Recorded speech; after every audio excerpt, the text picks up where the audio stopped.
These presentations are part of the WEC Sim technical training course. In these slides, I'll describe how to install WEC Sim properly. WEC Sim is built in the MATLAB and Simulink environments with an additional dependency on Simscape Multibody. So in addition to MATLAB, 3 toolboxes are required: Simulink, Simscape, and Simscape Multibody. As of this recording, we support MATLAB versions 2020b and later. First, confirm that all toolboxes are installed using the var command. The toolboxes and versions should appear.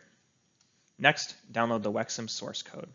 If you're familiar with Git, use option 1 by adding git large file service, then cloning the repository. If you don't have Git installed, you can also download a zip file of the latest tagged release. If you wish to contribute to WEC Sim development, use option 1 with Git, then go to this link for additional instructions. Once MATLAB is installed and WEC Sim is downloaded, you need to add WEC Sim to the MATLAB path. We ship a script to do this called add WEC Sim source. Run this script to add WEC Sim to your path. To have MATLAB always start up with WEC Sim on the path, you can modify this script and paste it into the MATLAB startup.m file.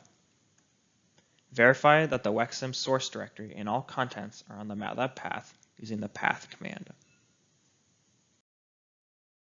Next, users must add the WEC Sim library to Simulink.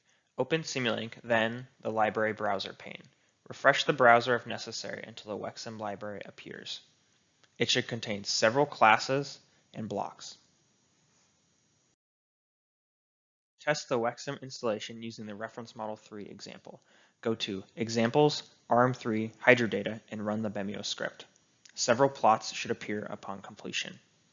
Then go back to the ARM3 directory and type WEC Sim in the command window. The ARM3 example should run, show a Mechanics Explorer window, and create figures upon completion. If the simulation runs and figures appear, WEC Sim is installed correctly. Reach out on our GitHub issues page if you have any questions about WEC Sim.